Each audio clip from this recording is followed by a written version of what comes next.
आज की जो कहानी है वो शायद ही ऐसी कहानी आपने और कहीं सुनी होगी। एक पुलिस इंस्पेक्टर जो कि लड़की के प्रेम जाल में पड़ कर के उसके गोली लग जाती है और वो मारा जाता है।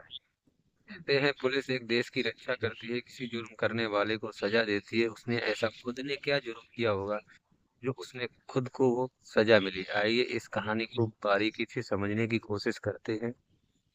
नमस्कार दोस्तों, मेरा नाम है अतुल तिवारी। रोज की तरह से फिर से एक नई कहानी लेकर के आए हैं। ये कहानी है मध्य प्रदेश के छतरपुर जिले में एक सिटी थाना लगता है। वहाँ के एक थाना इंचार्ज होते हैं जिनका नाम अरविंद कुमार है। उनके साथ एक बॉडीगार्ड रहता है, प्रदीप कुमार। तो लगभग 6 मार्च 2025 के शाम 6 बजे के करीब प्रदीप कुमार जो बॉडीगार्ड है वो उनके घर के बाहर खड़ा होता है और अंदर से गोली चलने की आवाज आती है। आवाज को सुनकर लोग चौंक जाते हैं, काफी इधर उधर देखते हैं, कहते हैं गोली कहाँ से चली है। लोगों का अंदाजा लगता है कि शायद गोली इसी घर से चली है और उस घर से भागता हुआ एक प्रदीप नाम का लड़का आता है और कहता है कि साहब की गोली लग गई है, एम्बुलेंस को बुलाओ, फोन करो।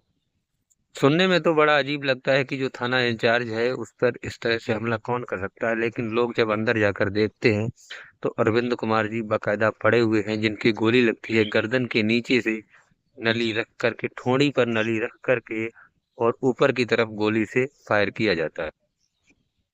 आसपास के लोग फोन करते हैं। फोन करने के बाद एम्बुलेंस आती है और हालांकि मर तो वो पहले ही चुके थे, लेकिन फिर भी कुछ उपाय के लिए वहां उनको हॉस्पिटल ले जाया जाता है। वहां ले जाने के बाद डॉक्टर लोग उनको मृतक घोषित कर देते हैं और वहीं आसपास के लोग जो होते हैं वही सिटी थाने में सूचना दे देते हैं। थाने में सूचना देने के बाद बहुत से पुलिस के कर्मचारी लोग आते हैं, विभागीय जांच होती है, पुलिस इंस्पेक्टर भी आते हैं, एसएचओ भी आते हैं, सीओ भी आते हैं, एसपी, सभी अधिकारी वहां पर मौजूद होते हैं। तो देखने के बाद पाया जाता है कि उस वक्त, इस वक्त वहां पे गोली चली, घर में कोई भी नहीं होता है, केवल इंस्पेक्टर अकेले वो अपने घर के अंदर होते हैं और घर के अंदर से स्वयं के लिए गोली चला। अब गोली चलाने का कारण ढूंढ रहे थे, कोई भी ठोस वजह नहीं मिल रही थी। फिर आगे क्या होता है तो उसको उसका मोबाइल मिलता है, जो अरविंद कुमार एसएचओ इंस्पेक्टर जो होते हैं सिटी थाने की, उनका मोबाइल फोन मिलता है। उस मोबाइल फोन में एक चैट पड़ा हुआ मिलता है। जो चैट जो होता है एक आसी नाम की लड़की का होता है, जिसकी उम्र महज 21 साल की बताई जाती है। आसी नाम की लड़की का चैट देख करके पुलिस उस आसी को ढूंढने की कोशिश करती है, लेकिन वो वहां से फरार हो जाती है। पूछताछ के दौरान ये पता चलता है कि आसी नाम की लड़की उसके पास काम कर रही थी, उस इंचार्ज के पास काम कर रही थी और वहीं से तनख्वाह भी उसको वो कुछ देता था और वहीं पे रह रही थी। उसके घर के पड़ोस में उसी इंस्पेक्टर ने उसको मकान भी किराए पे दिलवा रखा था, वहीं पर वो रह रही थी।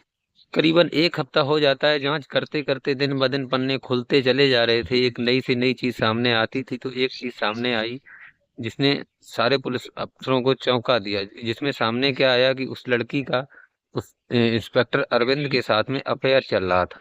उस अफेयर में कई एक चीजें अरविंद ने उसको गिफ्ट भी की थी, जैसे कि आईफोन हो गया, महंगी कार हो गई, महंगे बंगले हो गई, 2 बंगले उस लड़की के नाम पे दिलवाए थे और यहाँ तक कि उसको 1.5 लाख रुपए का एक बैग भी दिलवाया था।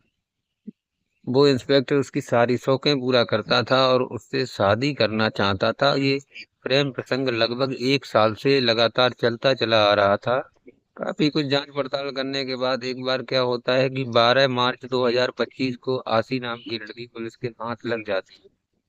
हाथ लगने के बाद पुलिस उससे अपनी तरीके से सख्ती से पूछताछ करती है, तो वो बताती है कि हाँ, इंस्पेक्टर के साथ मेरा चक्कर था, लेकिन मैं इनसे केवल पैसे ऐंठ रही थी, इनसे मेरे वीआईपी खर्चे चल रहे थे। चाहे वो क्लब जाना हुआ या शॉपिंग करना हुआ या मार्केट जाना हुआ, मुझे इनसे कोई सच्चा प्यार नहीं था।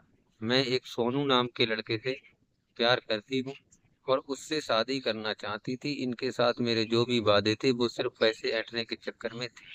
तो शायद कहीं ना कहीं पे ये बात उनको मालूम पड़ चुकी थी कि ये प्यार में काफी ज्यादा धोखा दे रही है। और पूछताछ के दौरान कुछ और भी सामने आया है, जिससे भी एक इंस्पेक्टर को वो लड़की जो थी, वो जब शारीरिक संबंध जब बनाते थे तब उसका एक वीडियो रिकॉर्ड कर रखा था। वीडियो रिकॉर्ड, उस लड़की के पास वीडियो रिकॉर्ड। और पैसे ऐंठने के लिए जब उसने लास्ट बार में जब उसको धमकाया, परेशान किया, शादी करने से आप इनकार कर दिया, इंस्पेक्टर को अच्छी तरह से समझ में आ गया था कि हाँ, ये हमको धोखा दे रही है। तब जा करके उसने अपनी आत्महत्या की। इसी के साथ जब आशी की माँ से बात करने का प्रयास किया तो उसकी माँ ने कहा है कि ये कुछ भी नहीं था, हमारी लड़की कोई ब्लैकमेल नहीं कर रही थी, बल्कि उसने अपनी जो घटना बताई वो इस प्रकार थी कि मेरा पति एक शराबी है और वो शराब के नशे में मुझे मारता पीटता है, इसलिए मैं उसको छोड़ के यहाँ पर रह रही थी। 1 साल पहले ये इंस्पेक्टर साहब को मिले थे और इन्होंने मेरी लड़की को काम दिया था। जो काम दिया था उन पैसों से मेरा गुजारा चल रहा था। बाकी के ये ब्लैकमेलिंग के और जितने सारे पैसे ऐंठने के केस लगाए गए हैं, ये सब के सब झूठ हैं, इसमें कोई भी सच्चाई नहीं है। कुछ इस तरीके के लड़की के माँ के बयान होते हैं, इस तरीके के बयान से पुलिस वालों के समझ में आ चुकी थी कि शायद ये अपनी बच्ची को बचाना चाहता है। तो दोस्तों, इस कहानी का उद्देश्य क्या समझेंगे आप, क्या इसको समझेंगे, जिन पुलिस के पास लोग बचने जाते हैं वो खुद एक ब्लैकमेलिंग के चक्कर में आ करके एक लड़की के प्यार में फंस करके उसको बहुत सारे गिफ्ट देता है, बहुत सारे तोहफे देता है, यानी यहाँ तक कि लास्ट में जा करके वो अपनी जान भी ले लेता है, सुसाइड भी कर लेता है। चलिए दोस्तों, आज के लिए बस इतना ही। मिलते हैं किसी नेक्स्ट कहानी के साथ। तब तक के लिए अपना और अपने परिवार का ख्याल रहें, सुरक्षित रहें। जय हिंद, जय भारत।